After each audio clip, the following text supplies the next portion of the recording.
जय हिंद दोस्तों। System analysis design चल रहा था सर, न्यू और डीबीएमएस का परफेक्टली कोर्स। ठीक है, बढ़िया है। चलिए आगे बढ़ते हैं। अब सेट को भी कंप्लीट कर लो। अब तो क्लैरिटी आने लग गई होगी सेट में। एमसीक्यू जैसे जैसे करोगे वैसे क्लैरिटी आ जाएगी। क्लियर? करें क्या स्टार्ट? तो चलिए स्टार्ट करते हैं बच्चों। ये क्वेश्चन है, ये तो हो गए थे। कौन कौन से हो गए थे? मॉड्यूलेटरी वाला क्वेश्चन हो गया था, अपन उनको हटा देते हैं जो कंप्लीट हो चुके थे। हिप्पो हो गया था, हिप्पो टूल्स हो गए थे। ठीक है, हिप्पो टूल्स हो गए थे। ठीक है, इसके अलावा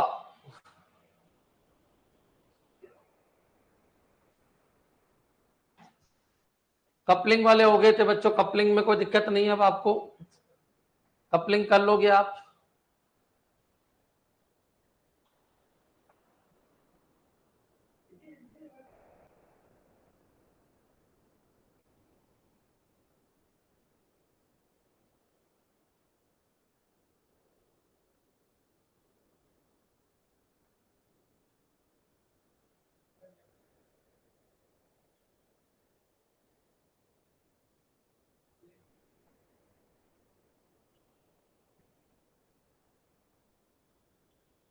हाँ जी,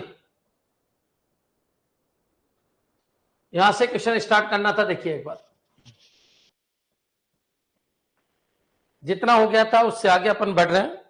एक बार कमेंट कर दो अभी तक का क्लियर है तो, है ना? कमेंट कर दीजिए, कोई डाउट है तो पूछ लीजिए। कपलिंग तक का सारा कंसेप्ट हो गया था। आज अपन चलते हैं कोहेंशन, इसके अलावा टेस्टिंग, और बच्चों इसके और कौन कौन से क्वेश्चन बन सकते हैं उनके ऊपर चर्चा करेंगे। क्लियर? आज बच्चे थोड़े इनएक्टिव ज्यादा है, इनएक्टिव ज्यादा है। इतना टाइम लगाओगे तो हो गया तुम्हारा सिलेक्शन। तुम रेस्ट कर सकते हो जीवन पर्यंत, है ना? स्पीड रखा करो, किसी भी कोई भी चीज है उसके लिए स्पीड रखा करो। ठीक है सर, हो गया, क्लियर है, सब कुछ क्लियर है। ठीक है, चलिए what is meant by cohesion in system analysis and design. तो कोहेंशन क्या होता है बच्चों? आप सबको पता है, ये पूरा सिस्टम होता है। ये जो सिस्टम होता है बच्चों, क्लियर बच्चों, उसके अंदर ये क्या होता है? मॉड्यूल होता है। इस मॉड्यूल के अंदर बहुत सारे एलिमेंट होते हैं। अब जो बच्चों ये एलिमेंट होते हैं ये बहुत ही ज्यादा एक दूसरे के ऊपर डिपेंडेंट होने चाहिए। डिपेंडेंट का मतलब है मॉड्यूल तो कम कम डिपेंडेंट होने चाहिए एक दूसरे के ऊपर। डिपेंडेंसी तो होनी चाहिए मॉड्यूल की, लेकिन कम होनी चाहिए। लेकिन जो एलिमेंट्स होते हैं उनके डिपेंडेंसी बहुत ज्यादा होनी चाहिए। तो degree of dependency of element in a module is called the cohesion. बच्चों क्लियर? कॉमन सी बात है, कपलिंग कम होनी चाहिए और कोहेंशन ज्यादा होना चाहिए। बच्चों क्लियर? तो ये सारे पॉइंट मैंने आपको बता रखे हैं। कौन कितने तरीके का कोहेंशन होता है मैंने बताया था, 7 तरीके का कोहेंशन होता है। ये सारे क्वेश्चन मैंने आपको करवाए हैं। सेम टू सेम क्वेश्चन आपको बच्चों ऑफलाइन क्लासेज में भी करवाए गए हैं, तो इनको जरूर देख के जाइएगा। क्वेश्चन पेपर यहीं से बनेंगे। चलिए आगे बढ़ते हैं। The degree of interaction between system component, गलत है कि मॉड्यूल के बीच में जो बच्चों इंटरेक्शन होता है उसकी डिग्री, गलत है। अरे भाई, उसको तो कपलिंग कहते हैं। The degree of which element of a module belong together, बच्चों ये भी गलत है। The degree of which element of a module, ये बिल्कुल सही है। Element of a module belong together, ये बिल्कुल सही है बच्चों। कौन सा? सेकंड। बच्चों मॉड्यूल के अंदर के जो एलिमेंट है वो एक दूसरे से किस तरीके से बिलोंग करते हैं, किस तरीके से डिपेंडेंट है, कैसे एक दूसरे से इंटर रिलेटेड है। बच्चों याद रखना, जितना ज्यादा एलिमेंट डिपेंडेंट होंगे उतना ही अधिक क्वेश्चन होगा। ज्यादा क्वेश्चन ज्यादा बेस्ट है बच्चों। क्लियर? याद रखिए, मैंने आपको 7 तरीके का क्वेश्चन पढ़ाया था। अब यहां तक का आपका कंसेप्ट क्लियर होना चाहिए। The processing of decomposing A system into smaller component, ये तो मॉड्यूलरिटी कहलाती है। The degree of coupling between system modulus, बच्चों ये तो गलत है, ये तो कोई मतलब ही नहीं है, मीनिंगलेस है। तो the degree of coupling between system module, तो ये तो कोई मतलब नहीं है बच्चों। क्लियर? नेक्स्ट चलिए आगे बढ़ते हैं। तो इस क्वेश्चन का जो आंसर है वो क्या हो जाएगा? बी। ये सारे क्वेश्चन आए हुए हैं, ये क्वेश्चन भी आया हुआ है बच्चों। क्लियर? चलिए, which of the following is an example, हाँ जी थोड़ी सी स्पीड बढ़ा रहा हूं मैं। Which of the following is an example of a functional cohesion. अब बच्चों फंक्शनल कोहेंशन क्या होता है? सबसे अच्छे तरीके का कोहेंशन कौन सा होता है? तो फंक्शनल। बच्चों सबसे ऊपर फंक्शनल होता है, फिर फंक्शनल के बाद आपका सिक्वेंशियल होता है। बच्चों क्लियर? सिक्वेंशियल होता है, ये पॉइंट आपके दिमाग में होना चाहिए, फंक्शनल और सिक्वेंशियल। बच्चों क्लियर? नेक्स्ट चलिए, अब इसके बाद कौन सा होता है? तो इसके बाद बच्चों कम्प्लीकेशनल होता है, फिर आपका प्रोसीजर होता है। बच्चों क्लियर? फिर इसके अलावा क्या होता है? टेम्पोरल होता है, फिर लॉजिकल होता है, और फिर बच्चों सबसे नीचे कॉन्सिडेंटल होता है। बच्चों क्लियर? तो ये 7 तरीके का होता है बच्चों कॉन्सिडेंटल का मतलब होता है कि याद रखिए अपन को कोइंसिडेंस अच्छा प्राप्त करना है तो कॉन्सिडेंस के अंदर क्या होगा, ये मॉड्यूल होंगे। अब बच्चों क्या होगा, अपने पास मान लीजिए एक आधार तरीके के एलिमेंट्स है, एक आधार तरीके के एलिमेंट है बच्चों E1 E2 E3 E4।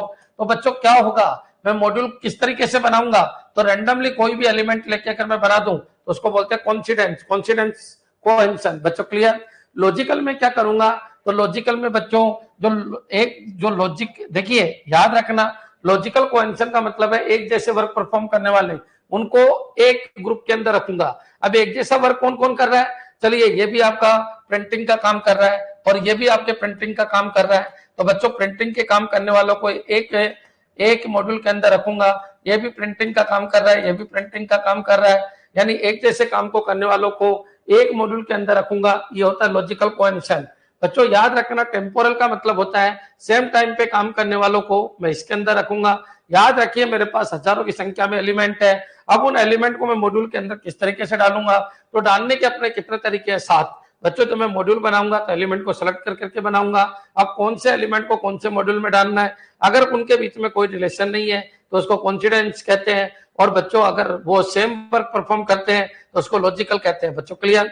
अब चलिए अगर सेम टाइम पे काम करते हैं मतलब ठीक है, इसके बाद इसी का नंबर, इसके बाद इसी का नंबर भी नहीं है तो इतना याद रखिए सेम टाइम पे काम करने वाले, जहां पर टाइम की बात चलेगी वो कौन से टेम्पोरल।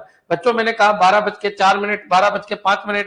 बच्चों क्लियर। ये 12:04, ये 12:05 इस समय पे काम करेंगे, वो तीनों बच्चों एक के बाद एक काम करेंगे, तो कॉमन सी बात है E3 E4 E5 एक इसमें आ जाएगा। बच्चों क्लियर। याद रखना बच्चों, टाइम एट ए टाइम पे काम करने वाले, या फिर ये बोलिए एक टाइम है 12 से 12:03, फिर 12:04, फिर 12:05। तो बच्चों मैंने मॉड्यूल में एक फिक्स कर दिया 12:05 12:06, मैंने मॉड्यूल के अंदर फिक्स कर दिया कि 12:03 से लगा के 12:06 तक के बच्चों जितने भी एलिमेंट है जो इस टाइम पे काम करेंगे वो एक ही मॉड्यूल में आने चाहिए, तो इनको कहते हैं टेम्पोरल कोहेरेंस। बच्चों क्लियर। नेक्स्ट चलिए फिर अपन आगे बढ़ते हैं। अब बच्चों यहां तक तो आपके क्लियर हो जाना चाहिए। ये तो क्या कर रहे हैं, एलिमेंट सेलेक्ट करके डाल रहे हैं, एलिमेंट सेलेक्ट करके डाल रहे हैं, सेम वर्क वाले, बिल्कुल सही है, सेम वर्क वाले बच्चों, ठीक है, कोई दिक्कत नहीं। बच्चों नो रिलेशन, कोई रिलेशन नहीं है, नो रिलेशन वाले यहाँ आ जाएंगे। बच्चों सेम टाइम पे काम करने वाले, सेम टाइम या पीरियड में काम करने वाले यहाँ पर आ जाएंगे। बच्चों क्लियर। चलिए अब बात करते हैं बच्चों प्रोसीजर और कम्युनिकेशन। तो कम्युनिकेशन में सेम इनपुट आउटपुट पे वर्क करने वाले, सेम इनपुट आउटपुट पे वर्क करने वाले, सेम इनपुट आउटपुट पे वर्क करने वाले, आउटपुट पे वर्क करने वाले। देखो बच्चों ये सेम वर्क करने वाले और ये सेम डेटा पे काम करने वाले, या फिर ये बोल दो सेम डेटा पे काम करने वाले। सेम डेटा मतलब डेटा जो ये ले रहे हैं वो सेम होना चाहिए, तो जो सेम डेटा पे काम करेंगे वो यहाँ आ जाएगा। कहने का मतलब है मान लीजिए E1 है और E3 है, इसको डेटा D1 चाहिए, इसको डेटा D2 चाहिए, तो बच्चों याद रखिए ये D1 D2 पे काम कर रहा है और ये भी D1 D2 पे काम कर रहा है, तो सेम डेटा पे काम करने वाले कम्युनिकेशनल में आ जाएंगे। बच्चों क्लियर। नेक्स्ट चलिए अब थोड़ा सा अपन आगे बढ़ते हैं। एक होता है प्रोसीजर। बच्चों क्लियर। ये क्या है, लॉजिकल, और ये क्या है, प्रोसीजर। प्रोसीजर में क्या होता है, सेम कंट्रोल फ्लो, कि मान लो E1 ने कोई कंट्रोल फ्लो किया E3 को, तो बच्चों यहाँ पर कंट्रोल फ्लो का जो लॉजिक है, प्रोसीजर का जो लॉजिक है, वही बच्चों अगर मान लो E2 काम करने के लिए कह रहा है E6 को, मतलब दोनों का प्रोसीजर सेम है, तो सेम प्रोसीजर ये बोल दो, या सेम कंट्रोल फ्लो ऑपरेशन को परफॉर्म करने वाले इसके अंदर आ जाएंगे। बच्चों क्लियर। अब चलिए अपन बात कर लेते हैं, ये दो चीज थोड़ी सी अलग है, इन दोनों को समझना। बच्चों सीक्वेंस मतलब सारे एलिमेंट वो एलिमेंट लीजिए, इनमें सीक्वेंस के अकॉर्डिंग जमाएंगे कि बच्चों E1 के बाद आपका E2 होगा, E2 के बाद आपका E3 होगा, E3 के बाद आपको एग्जीक्यूट करना है E4। बच्चों क्लियर। और ये सारे के सारे बच्चों एक फंक्शन को रिप्रेजेंट करे, मतलब एक काम को रिप्रेजेंट करे, यानी सारे के सारे मिलकर एक पूरे मॉड्यूल की संरचना करें, और मॉड्यूल में जितने भी काम होंगे वो चारों एलिमेंट के होंगे, तो चारों एलिमेंट को इसके अंदर ले लेंगे। कहने का मतलब है सिक्वेंशियली वर्क करने वाले एलिमेंट को यहाँ पर ले लेंगे। अब बच्चों फंक्शनल के अंदर क्या होगा, ये जबरदस्त वाला कॉन्सेप्ट है, मतलब एक काम करने के लिए जितने भी एलिमेंट चाहिए, जितने भी एलिमेंट पर्टिकुलर काम को करने के लिए चाहिए, तो बच्चों कौन कौन से एलिमेंट चाहिए इस फंक्शन को एक्टिवेट करने के लिए, E1 E2 E3 चाहिए। तो बच्चों किसी भी प्रोसेस को या किसी भी फंक्शन को एग्जीक्यूट करने वाले जितने भी एलिमेंट है उनके एक मॉड्यूल के अंदर ले लेंगे। तो बच्चों याद रखना, इसमें मॉड्यूल में बच्चों मान लीजिए कोई फंक्शन परफॉर्म करना है, तो उस फंक्शन को करने वाले जितने भी एलिमेंट है जिनकी जरूरत पड़ेगी उनको एक मॉड्यूल के अंदर लेंगे। बच्चों इसके अंदर क्या लेंगे, जितने भी एलिमेंट सीक्वेंस में रन होंगे उनको इस मॉड्यूल में लेंगे। बच्चों जो सेम इनपुट और डेटा के ऊपर काम करते हैं उनको कम्युनिकेशनल में लेंगे। याद रखना बच्चों, जो सेम प्रोसीजर को फॉलो करे, प्रोसीजर का मतलब है कि देखो बच्चों E1 एग्जीक्यूट होगा और E1 कंट्रोल करेगा E5। तो इस तरीके के जहां पर भी है कि एक एलिमेंट दूसरे एलिमेंट को कंट्रोल कर रहा है उनको प्रोसीजर में लेंगे, सेम टाइम पे काम करने वाले को उनको टेम्पोरल में लेंगे, सेम वर्क करने वाले को लॉजिकल में लेंगे और नो रिलेशन को अपन किस में लेंगे, तो कॉन्सिडेंस के अंदर लेंगे। बच्चों क्लियर? एक बार कमेंट कर दो कि हाँ सर पूरा क्लियर है, हमको कोई दिक्कत नहीं है। Sequential, one output of another input, very good बच्चों क्लियर। सिक्वेंशियल का मतलब है इसका आउटपुट इसका इनपुट, इसका आउटपुट इसका इनपुट, इसका आउटपुट इसका इनपुट। बच्चों क्लियर? सारे के सारे एलिमेंट मिलकर एक तरीके का फंक्शन परफॉर्म करते हैं, तो उन सभी एलिमेंट को एक मॉड्यूल के अंदर ले लेंगे। सभी का इनपुट अगर सेम है, डेटा सेम है, डेटा स्ट्रक्चर सेम है, तो उनको कम्युनिकेशनल में ले लेंगे। बच्चों क्लियर? बच्चों E1 इसको ऑर्डर दे रहा है, तो ऐसे जितने भी ऑर्डर देने वाले जो अपनी प्रोसीजर को शेयर कर रहे हैं बच्चों, एक जैसे प्रोसीजर वाले को इसमें ले लेंगे। बच्चों क्लियर? चलिए आगे बढ़ते हैं। सेम टाइम पे काम करने वाले को इसमें ले लेंगे, सेम लॉजिक को फॉलो करना है। अच्छा लॉजिक को क्या है, लॉजिक जोड़ना है लॉजिक, तो जितने भी जोड़ने वाले सब लॉजिकल में आ जाएंगे और नो रिलेशन वाले कॉन्फिडेंस के अंदर आ जाएंगे। क्लियर है बच्चों? मेरे हिसाब से यहां तक क्लियर हो जाना चाहिए। क्लियर है? चलिए आगे बढ़ते हैं। टॉपिक क्या है, कोइंशन है। अब एक एक चीज को पढ़ते जाइए, ये क्वेश्चन भी आया हुआ है। देखो बच्चों यहाँ 4-5 क्वेश्चन तो आए हुए लगाए मैंने, फिर मैंने एक बुक से क्वेश्चन उठाए हैं वो लगा दिए। क्लियर है बच्चों? अब देखिए ये क्वेश्चन भी आया हुआ है, जो आए हुए हैं वहां पर मैं बोल रहा हूं कि ये क्वेश्चन आया हुआ है, ध्यान रखना। विच of the following is an example of functional coefficient. तो फंक्शनल कोएफिशिएंट के लिए याद रखिए, फंक्शनल कोएफिशिएंट का मतलब मान लीजिए सबको किसी मॉड्यूल को एक ही काम करना है, एक ही फंक्शन परफॉर्म करना है, तो सारे के सारे वो एलिमेंट लो जो उस फंक्शन को परफॉर्म करेंगे। बच्चों क्लियर? मान लीजिए एक फंक्शन लिया मैंने फंक्शन क्या लिया, छोटा सा कोई फंक्शन ले लेते हैं सिस्टम का, कि सिस्टम है वो एक मैसेज भेजेगा, तो मैसेज भेजने के लिए जो जो एलिमेंट चाहिए बच्चों उस मॉड्यूल के अंदर ले लेंगे। बच्चों क्लियर? एक मॉड्यूल का पर्टिकुलर काम क्या है कि वो मैसेज भेजेगा। बच्चों क्लियर? अब मॉड्यूल किससे मिलकर बनता है, एलिमेंट। तो बच्चों याद रखिए उस मॉड्यूल का काम है कि वो मैसेज भेजेगा।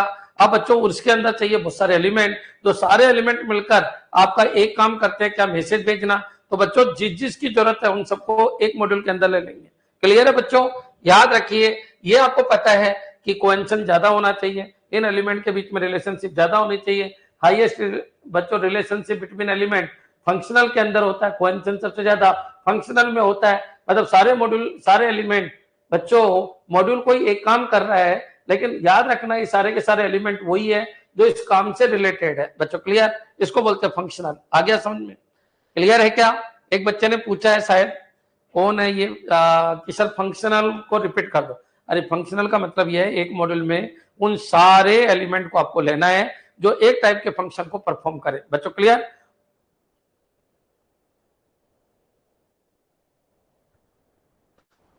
all of the elements in the module work together to fulfill the purpose of a functional। ठीक है, लेकिन ये एक गूगल की लैंग्वेज है, थोड़ा समझदार बनो। बच्चों तुम दिल को तोड़ते हो कई बार, कुछ बच्चे तो खतरनाक है।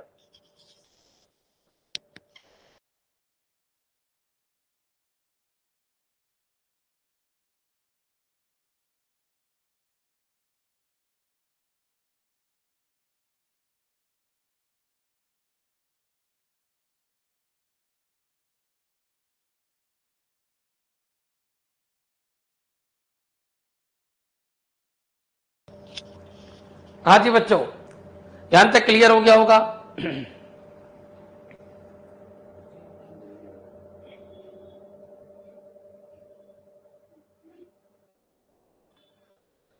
All related element that perform similar function, गलत है, करो ना, गलत है, गलत है, क्या कर रहे हो ये। All related element that perform similar function गलत है। all elements are module in a module which perform only single function। बच्चों क्लियर? या फिर ये बोलो कि ठीक है सारे एलिमेंट उनको लो जो पर्टिकुलर फंक्शन को कंप्लीट करने के लिए काम में आने वाले हैं। तो बच्चों जो जो काम आएंगे उनको एक मॉड्यूल में रखेंगे, उनको कहते हैं अपन फंक्शनल कोएफिशिएंट। क्लियर? अब समझ में आ गया है तो कमेंट कर दो कि हाँ सर मान लो 1000 है, उनमें से आपको फंक्शन कंप्लीट करने के लिए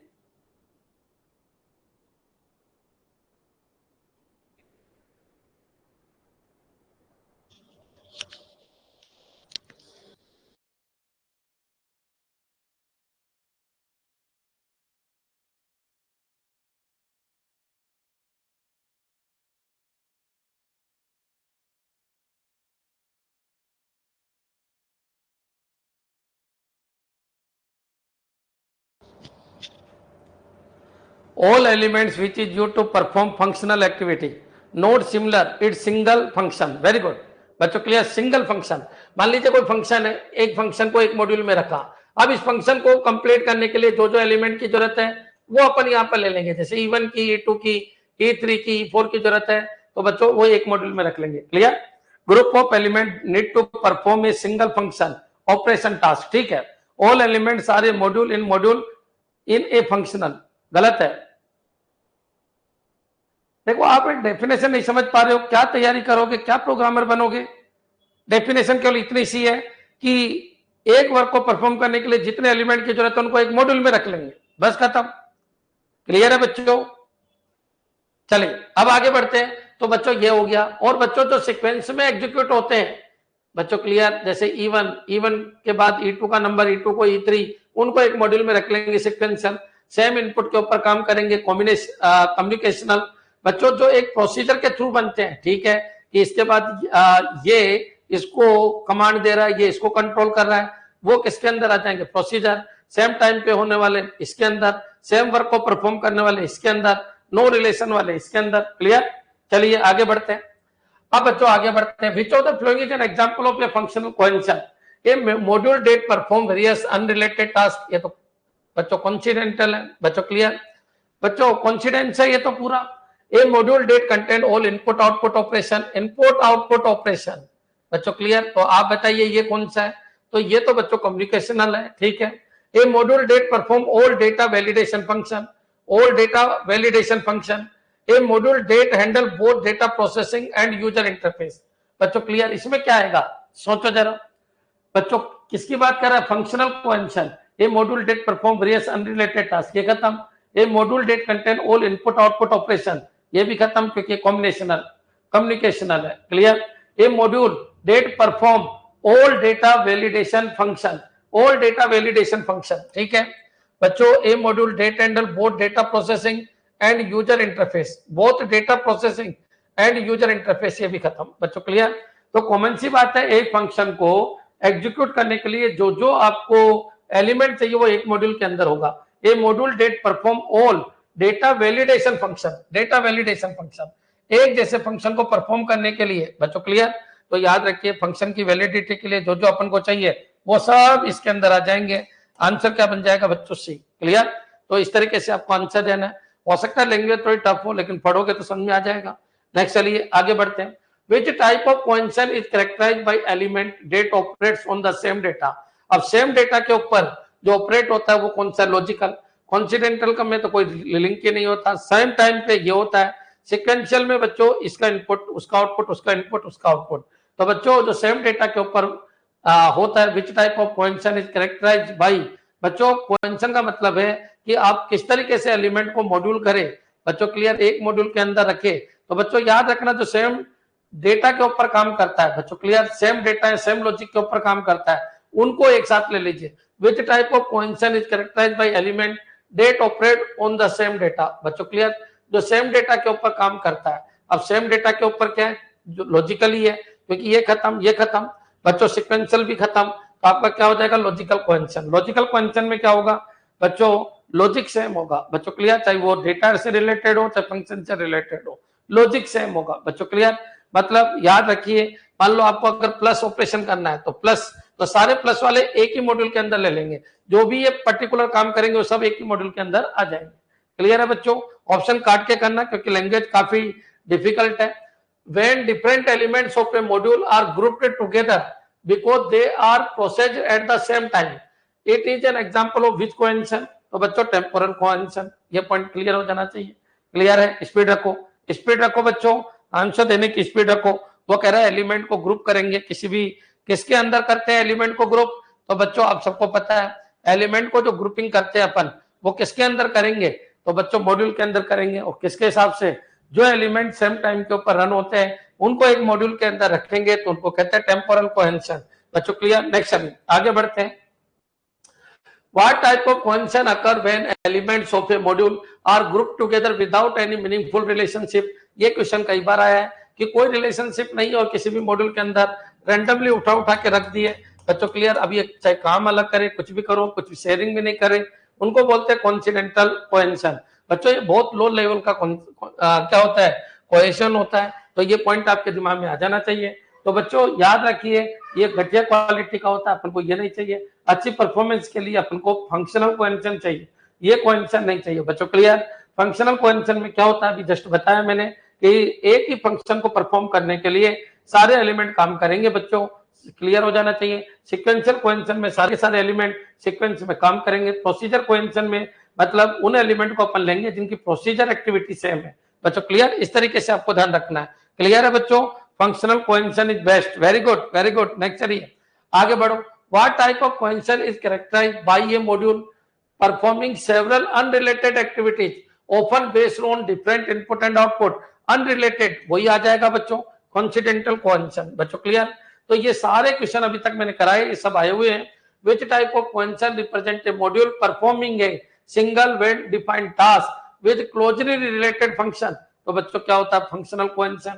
तो which type of cohesion represent a module performing a single well defined task with closely related function?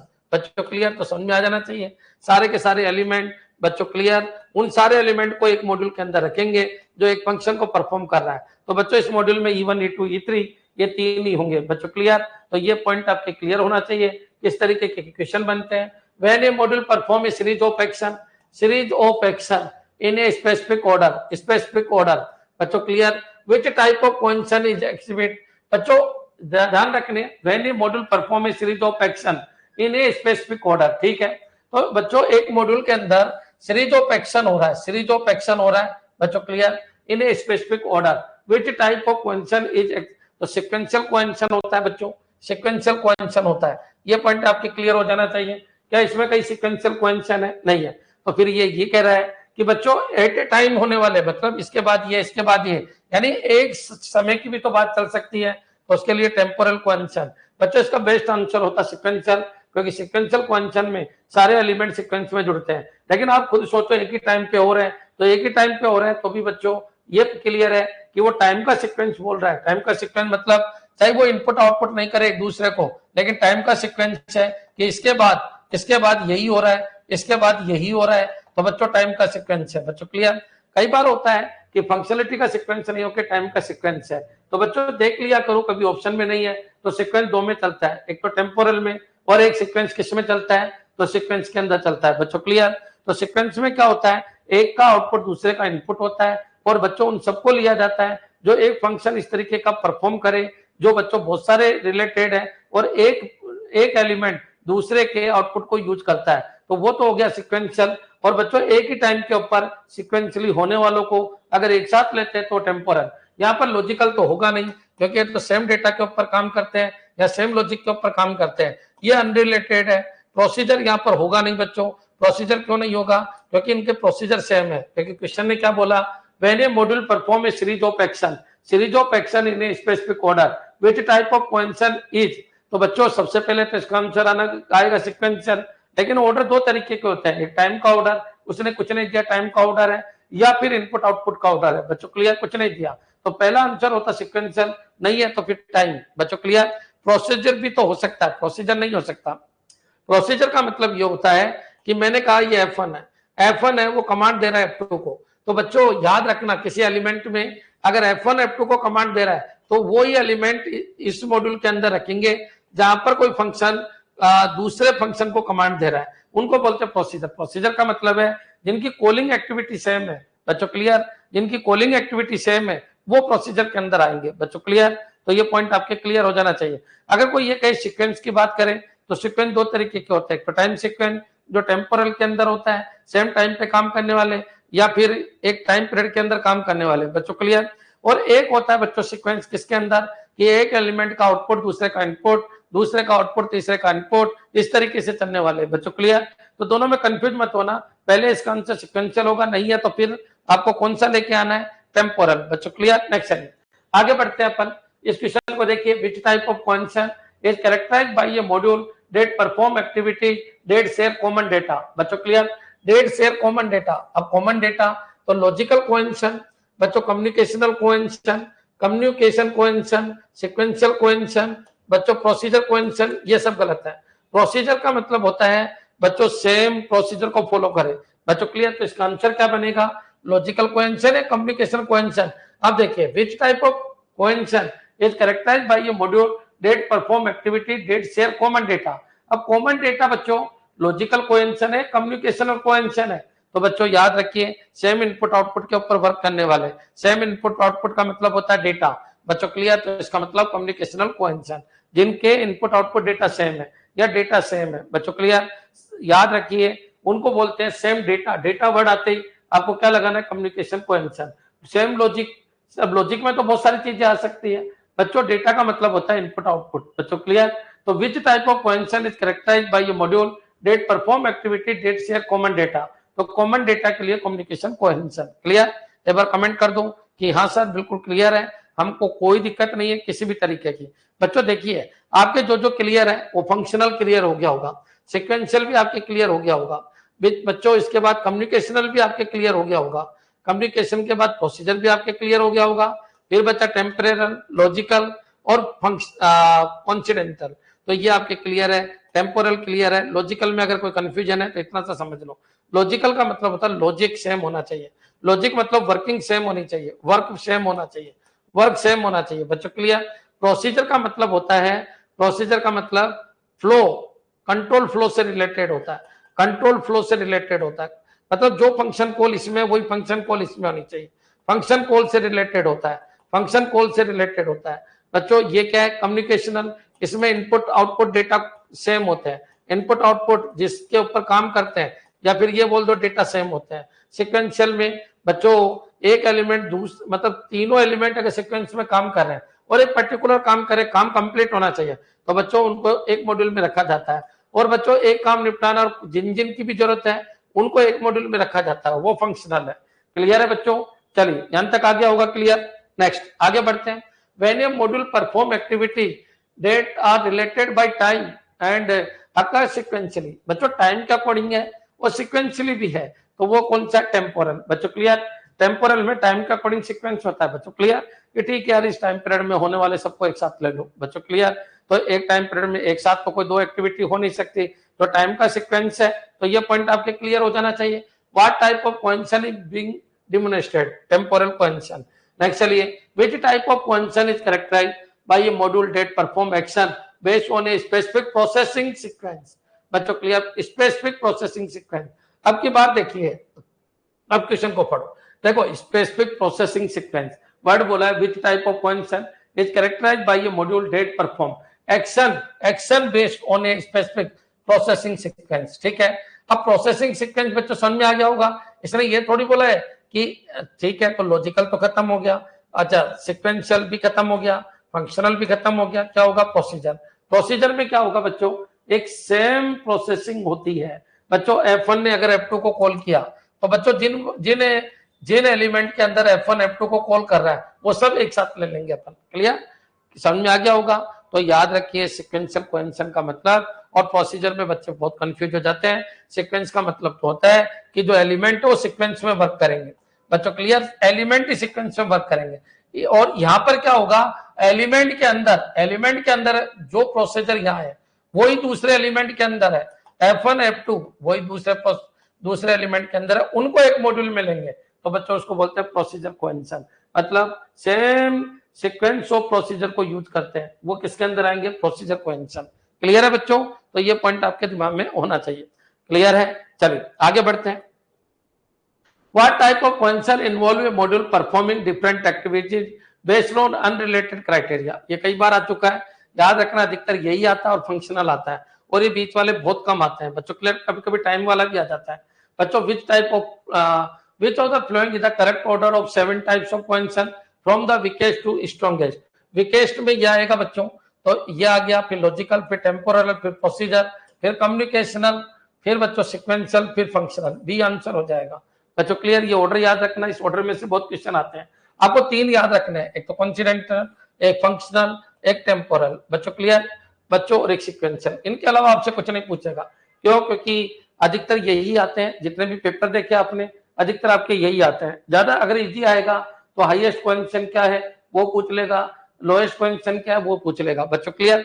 Coupling में भी आपके क्वेश्चन आता है, जैसे डेटा कपलिंग हाईएस्ट कपलिंग है, बच्चों, या फिर ब्रस्ट कपलिंग है। डेटा के बाद क्या है बच्चों, स्टाम्प कपलिंग है, स्टाम्प डेटा। इसके बाद बच्चों डेटा हो गया, स्टाम्प हो गया, फिर कौन सी कपलिंग है बच्चों, एक्सटर्नल कपलिंग है। एक्सटर्नल के बाद आपकी कॉमन कपलिंग है, कॉमन कपलिंग के बाद आपकी कंटेंट कपलिंग है बच्चों, क्लियर, और एक कंट्रोल कपलिंग है बच्चों, क्लियर। ये ऑर्डर याद रखना। तो बच्चों ये आपका बिल्कुल ऑर्डर होना चाहिए। कपलिंग का, कपलिंग किधर की तरफ बढ़ रही है, तो कपलिंग नीचे की तरफ बढ़ रही है बच्चों, क्लियर, बढ़ रही है। बेस्ट कपलिंग कौन सी है, तो डेटा कपलिंग बेस्ट है, तो डेटा कपलिंग आपकी बेस्ट है, ये पॉइंट क्लियर। और ये क्या होती है, बेस्ट होती है, याद रखना। फंक्शनल कोहेरेंशन क्या होता है, बेस्ट होता है। जिसने मेरी क्लास ली है उसको कोई दिक्कत नहीं आएगी। और कॉन्सिडेंटल मतलब रैंडमली रख दिया गया, ये बेस्ट होता है बच्चों, क्लियर।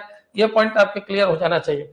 अच्छा, याद रखना, फंक्शनल में सारे के सारे एलिमेंट एक ही मॉड्यूल के अंदर लेंगे जो एक फंक्शन को परफॉर्म करते हैं बच्चों, क्लियर। सिक्वेंशियल में क्या होगा, वो जितने भी एलिमेंट है वो सीक्वेंस में वर्क करते हैं, और बच्चों एक पर्टिकुलर वर्क करते हैं, लेकिन सीक्वेंस में एक बच्चों मान लो एक काम है, वो काम इतना बड़ा है और ये 3 एलिमेंट से कंप्लीट होगा, और तीनों एलिमेंट से जब कंप्लीट होगा जब ये सीक्वेंस में वर्क करेंगे तो वो सीक्वेंशियल कोहेरेंशन कहलाता है। कम्युनिकेशनल में क्या होता है, तो बच्चों सेम इनपुट आउटपुट के ऊपर वर्क करे या सेम डेटा के ऊपर काम करे। प्रोसीजर में क्या होता है, सेम फंक्शन कॉलिंग पे काम करे। टेम्पोरल में सेम टाइम पे। तो बच्चों यहां तक तो सबको पता है कि यहां तक तो ये सब बच्चों सेम सेम सेम के ऊपर चलता है। Same time, same function calling बच्चों, सेम लॉजिक, और बच्चों नो रिलेटेड। और ये कह रहा है कम्युनिकेशन सेम डेटा, तो बच्चों सेम डेटा हो गया, सेम प्रोसीजर हो गया। प्रोसीजर मतलब कॉलिंग सिस्टम बच्चों, सेम टाइम और सेम लॉजिक। और बच्चों ये क्या है, तो ये है नो रिलेटेड। और ये बच्चों इनमें रिलेशन हो गया, एलिमेंट के बीच में रिलेशन हो गया, तो बच्चों सीक्वेंशियल रिलेशन हो या फिर एक फंक्शन को कंप्लीट करने वाले एलिमेंट हो, क्लियर। ये आपके समझ में आ गया होगा बच्चों। चलिए आगे बढ़ते हैं, अच्छे क्वेश्चन है, यहाँ से क्वेश्चन बनेंगे आपके। Part as a process symbol, अच्छा डीएफडी कल करा दिया था, तो डीएफडी को अपन निकाल देते हैं बच्चों, डीएफडी को अपन निकाल देते हैं, डीएफडी डीएफडी डीएफडी।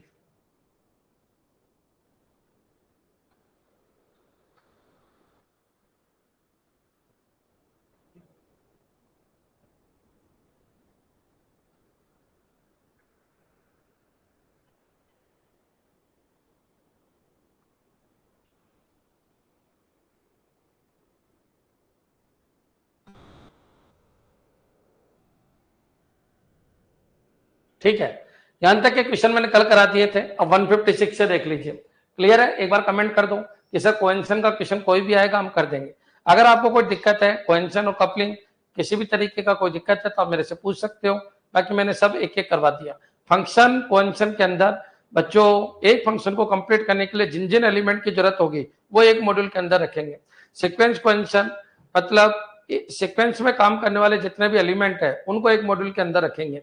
फिर आ जाइए कम्युनिकेशनल कोहेरेंशन बच्चों, सेम इनपुट आउटपुट डेटा के ऊपर काम करने वाले को अपन क्या करेंगे, एक मॉड्यूल के अंदर रखेंगे। प्रोसीजर के अंदर सेम फंक्शन कॉलिंग को यूज करने वाले उनको अपन एक मॉड्यूल के अंदर रखेंगे। फिर आ जाइए आप किसके ऊपर, टेम्पोरल, सेम टाइम पे काम करने वालों को एक मॉड्यूल के अंदर रखेंगे। लॉजिकल, सेम लॉजिक के ऊपर काम करने वालों को एक ग्रुप में रखेंगे, और अनरिलेटेड को एक ग्रुप में रखेंगे बच्चों, क्लियर। तो इस तरीके से आपके दिमाग में आ जाना चाहिए, ठीक है। चलो बच्चों पढ़िए, which of the following statement about cohesion is not true, कौन सा ट्रू नहीं है। तो देखिए cohesion refer to the degree of relatedness and unity within a module. बच्चों ये तो सही है, ये तो सही है बच्चों, एक मॉड्यूल के अंदर रिलेशन को रिप्रेजेंट कर रहा है। High cohesion is generally desirable, it is promotes better maintainability and understandability of the system, बिल्कुल सही है। हाई लेवल का अपन को कोहेरेंशन चाहिए, और बच्चों इनकी जरूरत क्यों पड़ी, ताकि मेंटेनेंस अच्छी हो। क्योंकि बच्चों पूरे मॉड्यूल अगर सॉलिड होगा तो बच्चों कोहेरेंशन बढ़ जाएगा बच्चों, क्लियर। और याद रखिए अपन को एक मॉड्यूल का इफेक्ट दूसरे पे नहीं रखे, तो मॉड्यूल के अंदर जो डिपेंडेंसी वो हाई रखनी पड़ती है ताकि मेंटेनेंस हो, अच्छी हो, और उस मॉड्यूल को अच्छी तरीके से समझा जा सके। Coincidental cohesion is desirable form of cohesion, desirable form of cohesion कौन चाहेगा बच्चों, ये तो कॉन्सिडेंट मतलब भाई ठीक है, कोई लॉजिक नहीं है, ऐसे ही डाल दिया रैंडमली उठा उठा के, तो इसको डिजायर करेगा कि कोई नहीं, क्योंकि तो लो लेवल का कोहेरेंशन अपन को चाहिए high. Where elements within a module are grouped based on their common purpose of functionality, ये वर्ड भी गलत है। Common purpose of common purpose और फंक्शनलिटी गलत है बच्चों, तो सी बिल्कुल गलत है। याद रखना आपसे क्या पूछा गया है, जो नोट ट्रू है बच्चों, क्लियर। याद रखना है नेट का फेवरेट क्वेश्चन है, कई बार आ चुका है। ये 3-4 क्वेश्चन जो मैंने लगाए हैं ये नेट से रिलेटेड है। नेट दिया होगा तो हमेशा एक क्वेश्चन आता है note true note true note true. Note true वाले क्वेश्चन मान के चलिए आपका पूरा दिमाग ओपन कर देंगे, तो ये सही है, ये सही है, ये गलत है। Next, functional coherence is a form of coherence where element within a module are related by performing a single function. बच्चों क्लियर, तो ये भी बिल्कुल सही है। फंक्शनल कोहेरेंस का क्या मतलब है, मेरे हिसाब से बिल्कुल ढंग से क्लियर हो गया होगा, तो सी आपका गलत है। एक बार कमेंट करो। एक शानदार क्वेश्चन का एंड हुआ जो बहुत कुछ सिखा के गया है अपन को। एक बार कमेंट कर दो कि हाँ सर बिल्कुल क्लियर है। देखो बच्चों, किताबी नॉलेज से क्वेश्चन नहीं होंगे आपके कभी भी, ये तो बारीक रीडिंग से ही होंगे। जो मैंने बारीक रीडिंग कराई है ना आपको, उसी से होंगे। जब पेपर बनेंगे तो यही ये दिखेंगे, वो क्वेश्चन दिखेंगे नहीं सिस्टम क्या होता है, ये क्या होता है, वो क्या होता है, खत्म। बहुत गहराई होती है पेपर में बच्चों।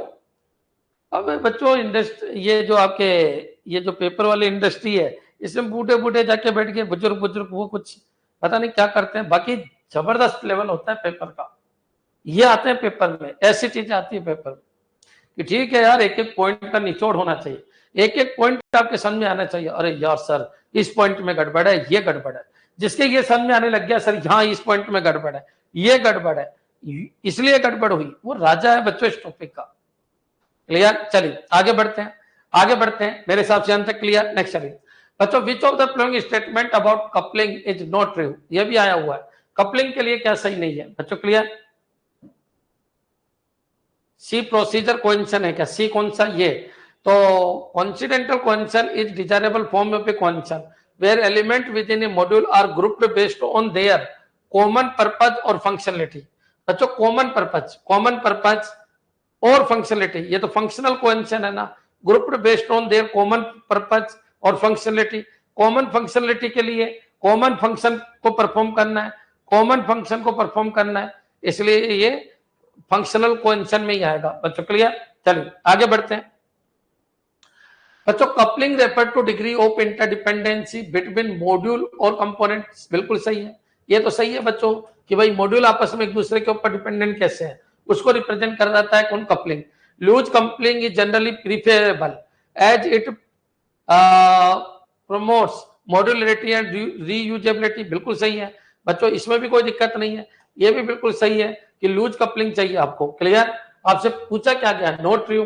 Content coupling is type of coupling where one module directly accesses और modify the content of another module, बिल्कुल सही है। इसमें भी आपको कोई दिक्कत नहीं है बच्चों, क्लियर। क्योंकि कंटेंट कपलिंग इतनी भयंकर कपलिंग होती है जिसमें बच्चों दोनों बिल्कुल शेयर कर रहे होते हैं अपने डेटा को कंप्लीटली तरीके से, और बच्चों एक मॉड्यूल दूसरे के डेटा को क्या कर सकता है, चेंज कर सकता है। टाइट कपलिंग इज डिजायरेबल, ओहो ये गड़बड़ है। Tight coupling is desirable type of coupling that ensure strong connections between module for better communication, ये बिल्कुल गलत है बच्चों, क्लियर। टाइट कपलिंग तो चाहिए ही नहीं बच्चों, कपलिंग तो लूज ही चाहिए, क्लियर। तो डी आंसर सही है। कितना जबरदस्त क्वेश्चन है बच्चों, किसी गरीब की जरूरत ही नहीं, गरीब व्यक्ति नहीं कर सकता इनको बच्चों, क्लियर। गरीब व्यक्ति कर ही नहीं सकता इसको, तो वही करेगा बच्चों जिसके सारे कंसेप्ट क्लियर है। और यार कपलिंग में सब कुछ आ गया, बिल्कुल आ गया इस क्वेश्चन में। कोहेरेंस में सब कुछ आ गया, बिल्कुल आ गया सब पूरा क्वेश्चन में, क्लियर। आपको विचार आने चाहिए, वही कर सकता है इन क्वेश्चन को। नेक्स्ट चलिए आगे बढ़ते हैं। Which is not the white box testing. अब चलिए अपन किसकी बात कर लेते हैं, टेस्टिंग की, टेस्टिंग की चर्चा कर लेते हैं, क्लियर। थोड़ी सी स्पीड रखना बच्चों। क्वेश्चन क्या कह रहा है, which is not the white box testing. बच्चों मैंने कहा था टेस्टिंग को 3 तरीके से अपन बांटते हैं, क्या क्या, black box testing, white box testing, grey box testing. अच्छा ब्लैक बॉक्स टेस्टिंग, अच्छा मतलब सभी स्ट्रक्चर चेक नहीं होगी, सभी डिसीजन मेकिंग चेक नहीं होंगे, सभी कंडीशनल स्टेटमेंट चेक नहीं होंगे, सभी इफल चेक नहीं होंगे, प्रत्येक स्टेटमेंट चेक नहीं होगा बच्चों, एक पार्ट चेक होगा बच्चों, बाउंड्री वैल्यू चेक होगी बच्चों, पार्टीशन चेक होंगे। अच्छा मतलब सब कुछ चेक नहीं होगा, कुछ कुछ ही चेक होगा, टेस्ट केस ही चेक होंगे, पर्टिकुलर टेस्ट केस ही चेक होंगे, वो ब्लैक बॉक्स टेस्टिंग है। सब कुछ चेक होगा पर प्रत्येक स्टेटमेंट, प्रत्येक कंडीशनल स्टेटमेंट, प्रतिशत डिसीजन मेकिंग स्टेटमेंट, प्रत्येक सोर्स कोड, इंटरनल स्ट्रक्चर, सब कुछ चेक करना है, व्हाइट बॉक्स टेस्टिंग। और ब्लैक बॉक्स टेस्टिंग भाई कुछ नहीं चेक होगा, इनपुट दे, उसके हिसाब से आउटपुट आ जाएगा। टेस्ट केस डाल, उसके हिसाब से आउटपुट चेक कर ले, जो तेरे को आउटपुट चाहिए था और जो आया आउटपुट है वो सेम है क्या, तो पास कर देना, तो फेल कर दे। अच्छा व्हाइट बोर्ड टेस्टिंग, अरे भाई इंटेलिजेंट बंदा चाहिए। अच्छा ब्लैक बोर्ड टेस्टिंग, अरे टेस्टर चल जाएगा यार, कोई प्रोग्रामिंग का नॉलेज वाला बंदे की जरूरत नहीं है। बच्चों क्लियर, याद रखिए कोडिंग की knowledge white board testing, coding की नॉलेज नहीं है ब्लैक बोर्ड टेस्टिंग। बच्चों व्हाइट बोर्ड टेस्टिंग जबरदस्त टेस्टिंग, ब्लैक बोर्ड टेस्टिंग बच्चों कोई दिक्कत नहीं है, जो आपके सिस्टम के बारे में ये बताएगा कि ठीक है आपकी जो रिक्वायरमेंट थी उसको ये फुलफिल कर रहा है। बच्चों एक चीज मैं आपको क्लियर कर देता हूं कि जो बड़े लेवल की टेस्टिंग होती है वो ब्लैक बॉक्स टेस्टिंग होती है। बच्चों क्लियर, छोटे लेवल की जो इंटरनल टेस्टिंग होती है वो व्हाइट बॉक्स टेस्टिंग होती है। ग्रे बॉक्स टेस्टिंग दोनों का मिला जुला स्वरूप है। याद रखिए टेस्टिंग के 4 लेवल बताए थे मैंने, unit testing, integration testing, system testing, user acceptance testing. बच्चों क्लियर, तो यूनिट टेस्टिंग अधिकतर व्हाइट बॉक्स के अंदर आती है, इंटीग्रेशन टेस्टिंग बच्चों ग्रे बॉक्स के अंदर आती है, बाकी यूजर और सिस्टम और यूजर एक्सेप्टेंस टेस्टिंग ये दोनों सिस्टम टेस्टिंग के अंदर आती है बड़े रूप में अगर देखा जाए तो। क्लियर, अगर यहां तक समझ में आ गया तो एक बार कमेंट कर दो कि हाँ सर कोई दिक्कत नहीं है, मेरे हिसाब से यहां तक क्लियर हो गया होगा। चलिए white box check all things, अरे वेरी गुड, क्लियर। चलिए which is not the white box testing, integration testing, integration testing white box testing नहीं है, integration testing grey box testing या ब्लैक बॉक्स टेस्टिंग है। स्टेटमेंट कवरेज प्रत्येक statement को cover करेंगे, ये तो व्हाइट बॉक्स थी। डिसीजन कवरेज प्रत्येक डिसीजन को चेक करेंगे, ठीक है। कंडीशनल कवरेज बच्चों डिसीजन और कंडीशन में अंतर है, कंडीशन में जैसे इफ है तो या तो ट्रू होगा या फॉल्स होगा, ये होता है कंडीशनल कवरेज। बच्चों डिसीजन का मतलब होता है बहुत सारे हो सकते हैं डिसीजन, अगर ये है तो बच्चों ये कोई सा भी डिसीजन हो सकता है, तो डिसीजन प्रत्येक डिसीजन को चेक करेंगे, प्रत्येक कंडीशन को चेक करेंगे। बच्चों क्लियर, प्रत्येक पाथ को चेक करेंगे, प्रत्येक पाथ को चेक करेंगे। तो कॉमन सी बात है, कवरेज का मतलब है पूरे जितने भी पाथ है उस सिस्टम में, है ना, जो कोडिंग के उन सबको चेक करेंगे।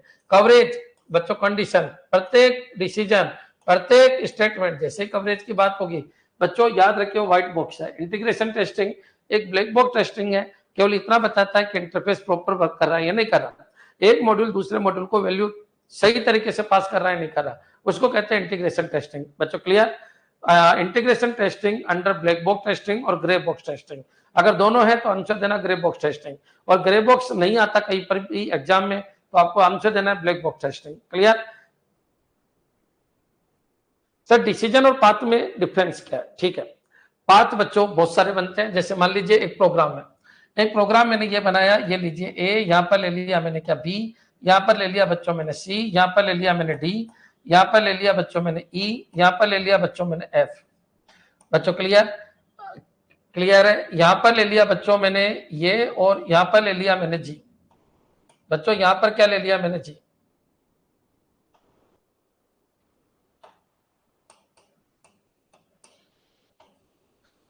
यहाँ पर ले लिया मैंने जी, ठीक है, यहाँ पर ले लिया मैंने जी। बच्चों क्लियर, ठीक है, और यहाँ पर ले लिया मैंने एच। अब समझना बच्चों, देखो बच्चों आप कह रहे हो सर स्टेटमेंट क्या होता है, ये स्टेटमेंट है बच्चों, ये स्टेटमेंट है। अब स्टेटमेंट से आगे बढ़ जाएंगे तो ये सीरियल स्टेटमेंट है, सीक्वेंस में स्टेटमेंट है। बी आपका कंडीशनल है क्योंकि या तो इधर जाएगा या इधर जाएगा। सी आपका डिसीजन मेकिंग है, या तो इधर या इधर या इधर हो जाएगा। बच्चों क्लियर, पाथ क्या है, तो पाथ देखिए ए बी सी डी भी पाथ है, ए बी सी ई भी पाथ है, ए बी सी एफ भी पाथ है, ए बी जी एच भी पाथ है। बच्चों क्लियर, ये पॉइंट आपके क्लियर हो जाना चाहिए। क्लियर है बच्चों, एक बार कमेंट कर दो।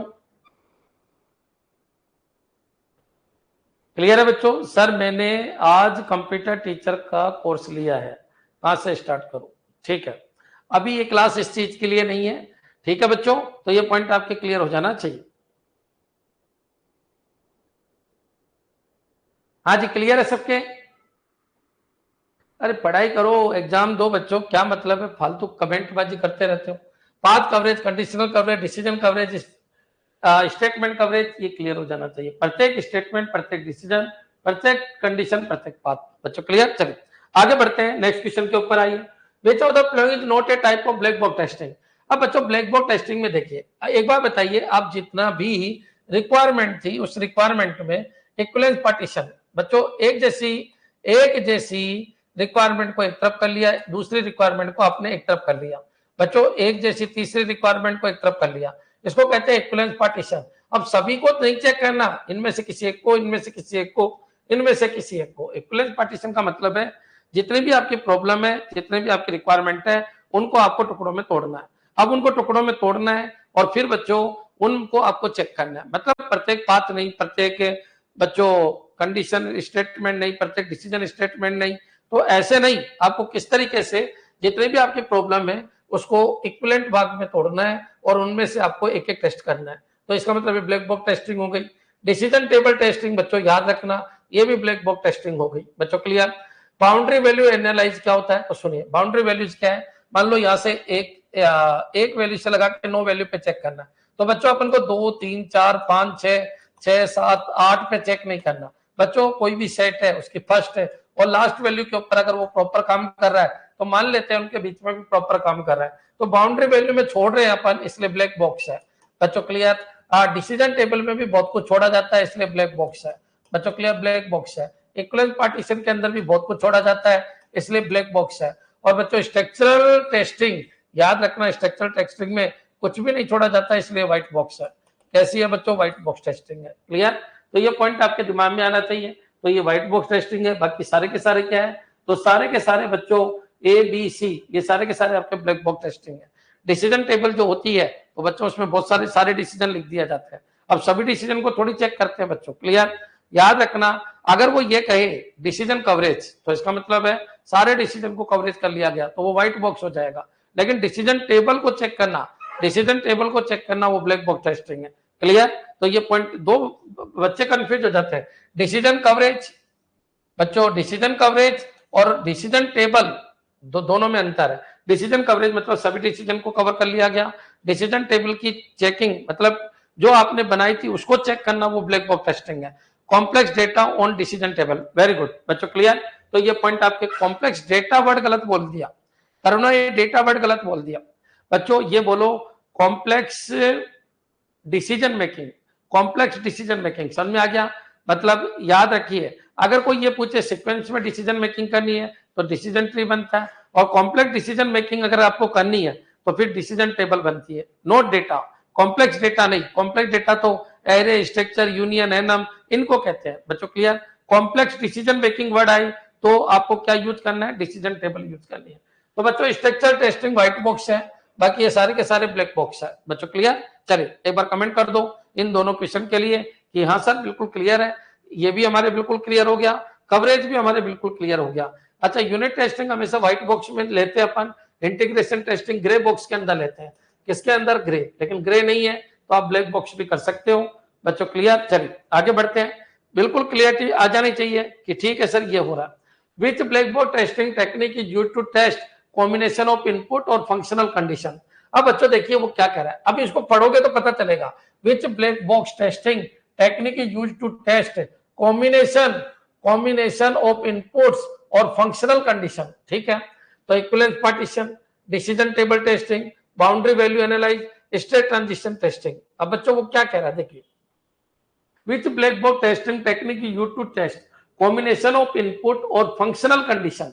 बच्चों वो कह रहे हैं कि भाई इनपुट, एक तो आप इनपुट ले लो और एक वहां पर कंडीशन चेक कर लो, कंडीशन चेक कर लो। क्लियर? तो ये इनपुट के अकॉर्डिंग ये कंडीशन है, इस इनपुट के अकॉर्डिंग ये कंडीशन है, तो ये कौन सा हो गया? डिसीजन टेबल टेस्टिंग बच्चों। क्लियर? इक्विवेलेंस तो होगा नहीं, बाउंड्री वैल्यू होगा नहीं। बाउंड्री वैल्यू में क्या होता है, एक जो सेट होता है उसकी बाउंड्री वैल्यू चेक की जाती है। सेट ट्रांजिशन टेस्टिंग में क्या है? स्टेट ट्रांजिशन टेस्टिंग का मतलब क्या है? स्टेट को चेक करना है। इक्विवेलेंस का मतलब क्या होता है? पूरी प्रॉब्लम को छोटे छोटे टुकड़ों में तोड़ दिया जाता है, इक्विवेलेंट टुकड़ों में, और उनमें से नमूने ले लेके चेक किया कर लिया जाता है बच्चों। क्लियर? तो डिसीजन टेबल टेस्टिंग में क्या होगा? इनपुट और इनपुट के साथ जो कंडीशन है उनके ऊपर इनको चेक किया जाता है। तो which black box testing, black box बोला है तो ब्लैक बॉक्स ये है बच्चों। क्लियर?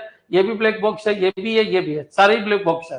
तो which black box testing technique is used to test combination of input और फंक्शनल कंडीशन। कंडीशन मतलब डिसीजन बच्चों। क्लियर? इस इनपुट पे क्या डिसीजन, इस इनपुट पे क्या decision.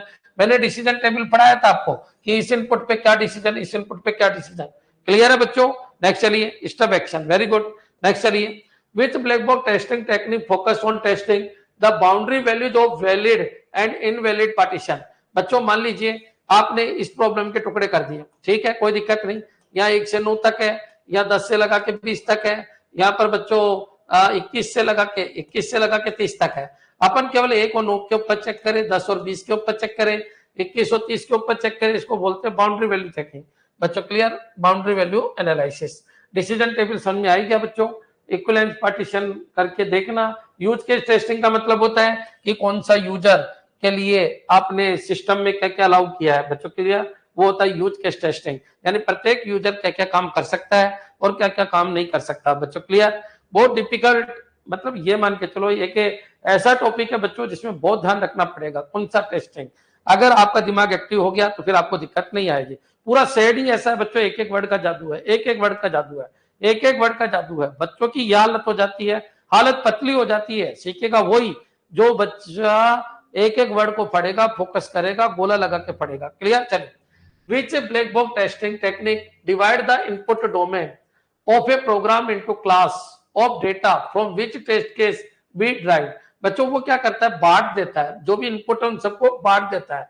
Equivalence partitioning, decision table नहीं, बाउंड्री वैल्यू एनालाइज नहीं, यूज केस नहीं। बच्चों क्लियर, वो कह रहा है जितना भी इनपुट है उसको बांट देता है इक्विवेलेंट के अंदर।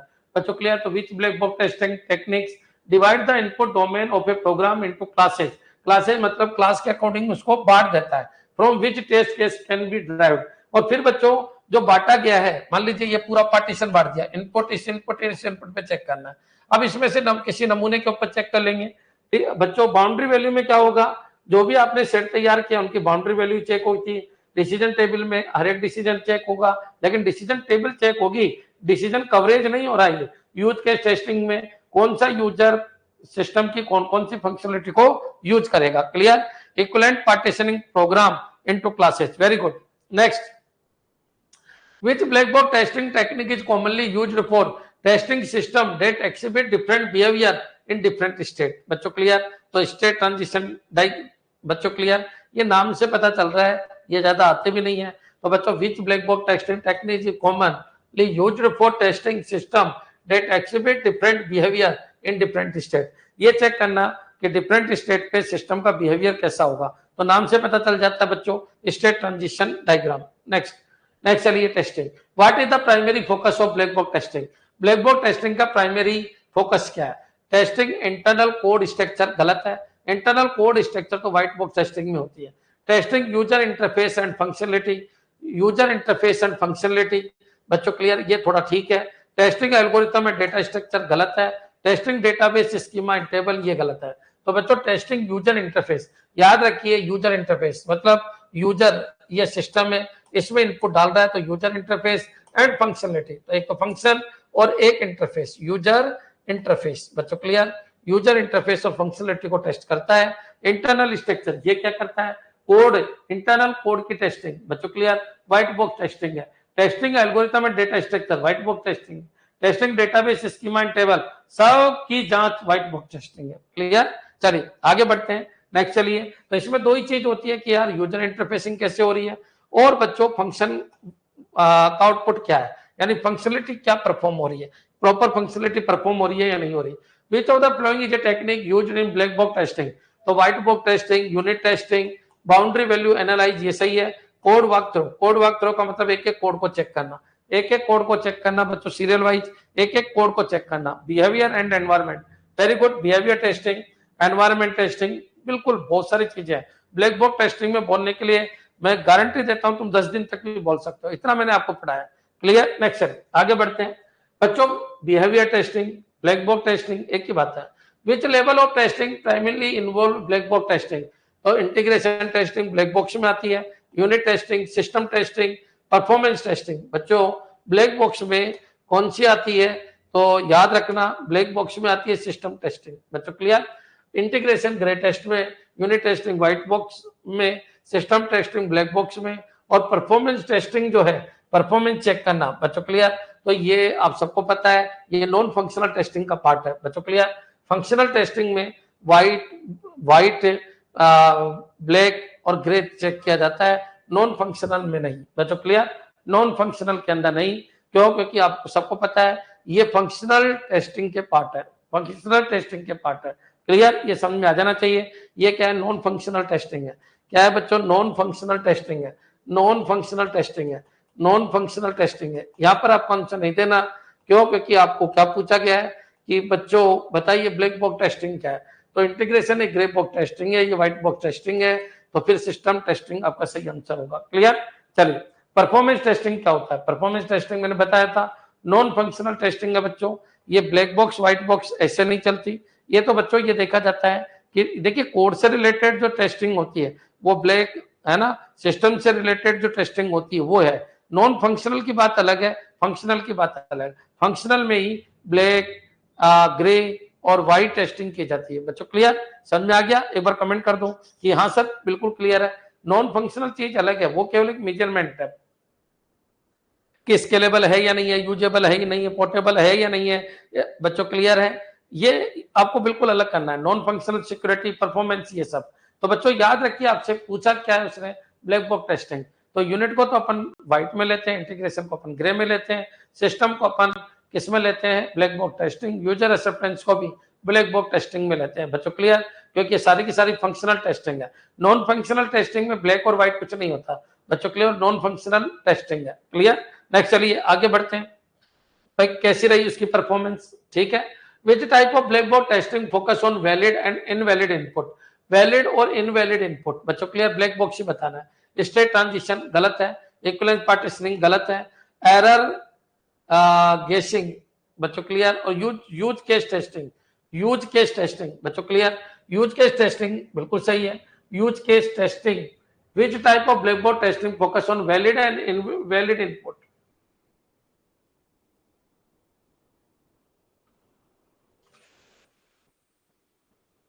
Use case testing, use case में तो ये होता है वैलिड एंड इनवैलिड इनपुट। ठीक है, यूज केस सही आएगा इसका, क्योंकि इसको थोड़े डेफिनेशन को सही करना चाहिए था। भाई ये सिस्टम है, अब इसमें जो वैलिड इनपुट है वो यूजर सही दे रहा है या नहीं दे रहा, तो ऐसे लिखना था विच type of black box testing focus on valid and invalid invalid invalid actor. बच्चों क्लियर? इनपुट एक्टर क्या करता है, इनपुट देता है, इसलिए उसने लिख दिया। बच्चों क्लियर? तो एक्टर वर्ड आना आ जाता तो सही है कि यूज केस टेस्टिंग। क्यों? क्योंकि यही बताएगा कौन सा एक्टर किस किस फंक्शनलिटी को यूज कर सकता है। बच्चों क्लियर? तो अभी तो इसका आंसर ठीक है, एक्टर इनपुट देता है इसलिए उसने इनपुट लिख दिया होगा, लेकिन तुम तो समझदार हो, तो use case testing, use case testing. Clear है बच्चों? ठीक है, बिल्कुल सही है। यहाँ पर एक्टर आना चाहिए था या यूजर आना चाहिए था, वैलिड और invalid user. Which type of black box testing focus on valid और इनवैलिड यूजर या एक्टर या इनपुट। क्लियर? तो ये आपके क्लियरिटी आ जानी चाहिए। बाकी देखिए ये खत्म है, ये खत्म है, ये खत्म है। बच्चों क्लियर? आपका आंसर तो यही बनेगा, ये तो कंफर्म है, लेकिन उसमें क्वेश्चन को थोड़ा सा सुधार करना होगा।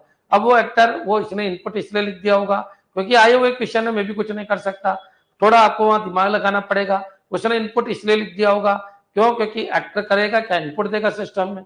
बच्चों क्लियर? तो वैलिड है या इनवैलिड है उसके लिए यूज केस। क्लियर? नेक्स्ट आगे बढ़ते हैं बच्चों, नेक्स्ट क्वेश्चन देखिए। Which testing approach involve exploring the system with minimal और नो डॉक्यूमेंटेशन। बच्चों क्लियर? तो बच्चों याद रखिए, which testing approach involve exploring the system with minimal और नो डॉक्यूमेंटेशन। एक्सप्लोरिंग टेस्टिंग बच्चों, एक्सप्लोरिंग टेस्टिंग का मतलब ये होता है कि ठीक है यार बिना डॉक्यूमेंटेशन के अपन को टेस्ट करना है। क्लियर? ठीक है, नेक्स्ट चलिए आगे बढ़ते हैं बच्चों। Which black box testing technique useful for testing user workflow and scenario. देखो अच्छे अच्छे क्वेश्चन है, लेकिन आपको समझोगे तभी आएगा। Which black box testing technique is useful for testing user workflow and scenario. Decision table testing, use case testing, state transition testing, boundary value testing. ये खत्म हो गया बच्चों। क्लियर? डिसीजन टेबल टेस्टिंग खत्म हो गया, स्टेट ट्रांजिशन टेस्टिंग खत्म हो गया, यूज केस टेस्टिंग। पढ़िए, which black box testing technique useful for testing user workflow, यानी यूजर क्या काम कर सकता है, एंड सिनेरियो, तो यूज केस टेस्टिंग। क्लियर बच्चों? अब आपके समझ में आ गया होगा कि भाई यूज केस टेस्टिंग का मतलब है किसी यूजर के लिए क्या अनुमति दी गई थी, क्या वो वही वर्क परफॉर्म कर पा रहा है या नहीं कर पा रहा, या एक्स्ट्रा तो नहीं कर पा रहा, वो होता है use case testing. Clear? Next चलिए। तो बच्चों ये 169 क्वेश्चन मैंने करा दिया, 170 तक अपन कर लेते हैं। Which black box testing method focus on testing the sequence of transition between different state. तो बच्चों स्टेट ट्रांजिशन टेस्टिंग। क्लियर? कर जो जो नाम से पता चल जाते हैं उनको वो नहीं पूछेगा। क्लियर? और जो नहीं पता चलता वो पूछ लेगा। अब बच्चों 170 के बाद अपन आगे बढ़ेंगे, काफी क्वेश्चन अपने रह गए लगभग 99 के आसपास, तो इनको अपन एक बार देख लेंगे। एक बार आप क्वेश्चन को और देख लेना, सारे क्वेश्चन को और देख लेना। क्वेश्चन अच्छे हैं, बहुत जबरदस्त क्वेश्चन है, लैंग्वेज को आपको पढ़ना पड़ेगा। बाकी अपन आगे बढ़ेंगे, लगभग 600 क्वेश्चन मैं आपको करा रहा हूँ, फिर आपको इसी भी बुक उठा के कर दीजिए। क्लियर? कर बुक्स में तो कुछ है ही नहीं, बुक्स तो मैंने कल देखी। बच्चों जो पहली फर्स्ट क्लास है उसको ढंग से पढ़ लो, है ना, हर चैप्टर की फर्स्ट क्लास को ढंग से पढ़ लो, बुक हो जाएगी आपकी। क्लियर? धन्यवाद।